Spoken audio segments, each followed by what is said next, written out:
Hello students, welcome to my YouTube channel.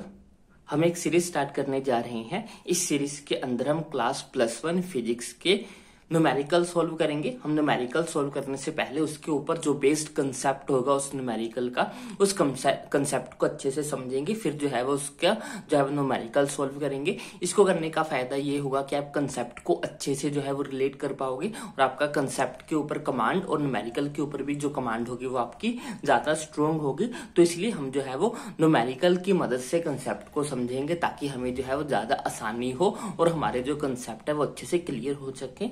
तो चलिए start करते हैं। आज का जो क्वेश्चन है वो है हमारा check the correctness of the relation. ये हमारा फिजिक्स के यूनिट 1 चैप्टर 1 फिजिकल वर्ड में जो है वो हमारा डायमेंशनल एनालिसिस के साथ रिलेटेड क्वेश्चन है। इसमें हम जो है वो डायमेंशनल एनालिसिस को यूज करेंगे। इसमें हमें जो है वो करेक्टनेस ऑफ द रिलेशन पता करनी है कि ये रिलेशन सही है या नहीं। किसी भी रिलेशन को चेक करने के लिए हम ये चेक करते हैं कि जो हमारी लेफ्ट हैंड साइड है और राइट हैंड साइड है ये दोनों बराबर हैं या नहीं। अगर हमारी लेफ्ट हैंड साइड और राइट हैंड साइड दोनों बराबर होती है तो मीन्स कि हमारा जो रिलेशन होता है वो बिल्कुल सही होता है। जैसे बचपन में हम एरिया लिखते थे तो साथ में मीटर स्क्वायर लिखते थे, वॉल्यूम लिखते थे तो साथ में मीटर क्यूब लिखते थे। आगे जो भी वैल्यू होती थी वो तो कांस्टेंट होती थी, लेकिन हमें मीटर स्क्वायर से पता लगता था कि वो एरिया है, मीटर क्यूब से पता लगता था कि वो वॉल्यूम है। ऐसी अलग अलग यूनिट्स को देख के हमें पता लग जाता था कि ये किस फिजिकल क्वांटिटी की हम बात कर रहे हैं। तो अगर यहाँ पे कोई फिजिकल क्वांटिटी लिखी है तो उसकी इधर और इस साइड की जो डायमेंशन होनी चाहिए, डायमेंशनल फॉर्मूला होना चाहिए, वो इक्वल होना चाहिए। यही बात हमें जो है वो प्रिंसिपल ऑफ होमोजेनिटी बोलती है। होमोजेनिटी का मतलब ये है कि अगर हमारे पास कोई फिजिकल रिलेशन है, उस फिजिकल रिलेशन के दोनों तरफ का डायमेंशनल फॉर्मूला जो है वो इक्वल होना चाहिए। होमोजेनिटी का मतलब सेम, होमो का मतलब होता है सेम। तो यहाँ पे हमें प्रिंसिपल ऑफ होमोजेनिटी यूज करनी है, जो हमें ये कहती है कि अगर हमारे पास कोई फिजिकल रिलेशन है तो उस रिलेशन में दोनों तरफ जो है वो सेम डायमेंशनल फॉर्मूलाज जो है वो होने चाहिए। अगर तो दोनों तरफ सेम डायमेंशनल फॉर्मूलाज हैं तो हमारा जो है वो रिलेशन सही होगा। अगर हमारे दोनों तरफ जो है वो सेम डायमेंशनल फॉर्मूलाज नहीं है तो हमारा रिलेशन जो है वो सही नहीं होगा।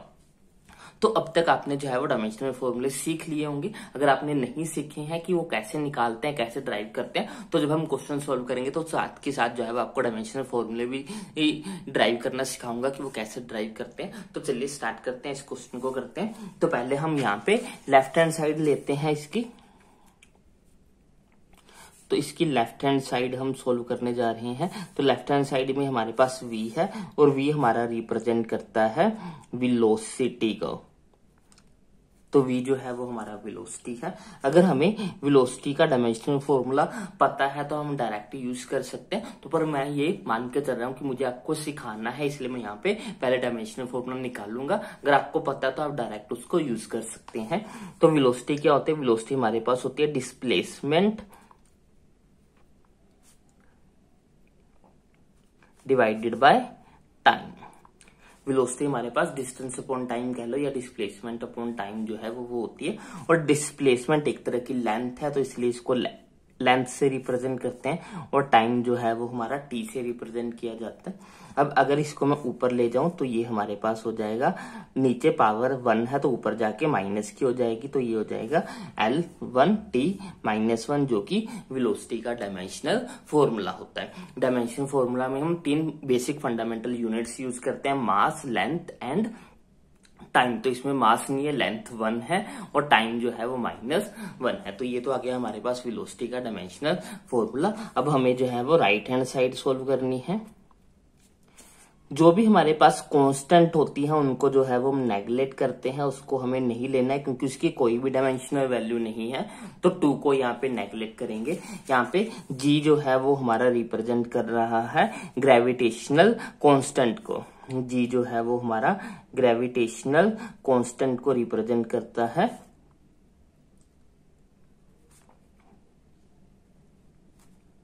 और इसका डायमेंशनल फॉर्मूला जो है वो हमें निकालना होगा।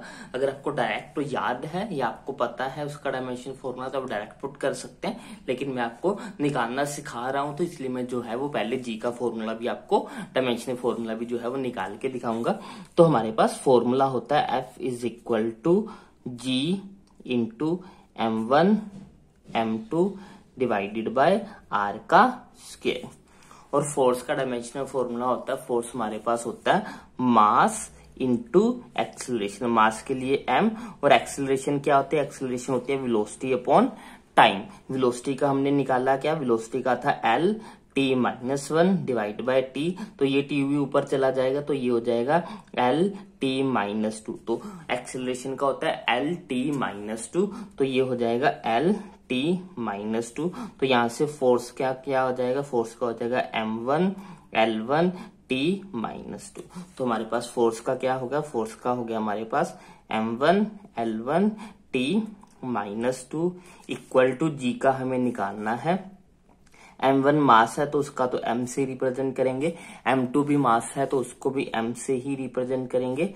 R का स्क्वायर, R जो है वो डिस्टेंस बिटवीन द मास होता है और डिस्टेंस को हम L से लिखते हैं, क्योंकि R का स्क्वायर है तो L का भी स्क्वायर हो जाएगा। बस अब जो है वो G को इधर रख के बाकी सबको इधर शिफ्ट करेंगे। ये हमारे पास हो जाएगा M1 L1 t-2, ये L स्क्वायर यहाँ डिवाइड, इधर आके जो है वो मल्टीप्लाई हो जाएगा। ये M यहाँ पे मल्टीप्लाई हो रहे हैं, इधर आके डिवाइड हो जाएंगे, इक्वल टू G आ गया। एक M से एक M कैंसिल हो जाएगा तो M ऊपर जाएगा तो ये हो जाएगा M-1।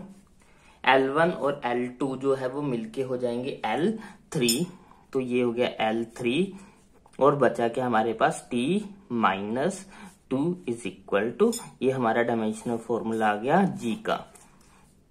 तो ये था हमारा ग्रेविटेशनल कांस्टेंट का डायमेंशनल फॉर्मूला। अब जो है वो हम पुट कर लेते हैं। हमारे पास राइट हैंड साइड क्या थी, वो थी √2 को रहने देते हैं क्योंकि वो तो कांस्टेंट है। जी का डायमेंशनल फॉर्मूला आ गया M-1 L3 t-2 और साथ में है एक M, तो एक M यहाँ पे और आ गया डिवाइड बाय, नीचे है हमारे पास R तो जो है वो एक लेंथ ही होता है तो नीचे हमारे पास एक लेंथ होगी। अब यहाँ पे ये m की पावर -1, ये m की पावर 1, तो ये दोनों आपस में कैंसिल हो जाएंगे। ये l की पावर l की पावर 1 ऊपर जाके -1 हो जाएगी, तो L3 में से 1 माइनस कर देंगे तो ये हो जाएगा l की पावर 2, तो ये हो गया l की पावर 2, साथ में था L-2। अब जो है वो इसका रूट करेंगे तो ये इसको ओवरऑल ऐसे लिख सकते हैं, L-1 का स्क्वायर के साथ रूट कैंसिल हो जाएगा तो हमारे पास हो जाएगा L-1। तो राइट हैंड साइड भी आ गई L-1 और लेफ्ट हैंड साइड भी क्या थी L-1, तो दोनों हमारे पास बराबर आ गई हैं। Left hand side is equal to right hand side है, इसलिए हमारा जो डायमेंशनल फॉर्मूला होगा, जो हमारा फिजिकल रिलेशन है वो बिल्कुल सही है, बिल्कुल करेक्ट है, क्योंकि दोनों तरफ जो है वो डायमेंशनल फॉर्मूला वेलोसिटी का ही आया है, जो कि आना भी चाहिए था। तो ये था हमारा आज का वीडियो और आज का कंसेप्ट। आई होप आपको जो है वो वीडियो जो है वो अच्छे से समझ में आई होगी। अगर आपको कोई भी डाउट हो तो मुझे कमेंट सेक्शन में लिख सकते हो। अगर आपको वीडियो अच्छी लगी तो इसको लाइक करें, शेयर करें और चैनल को सब्सक्राइब करें। Thanks for watching, bye bye, take care.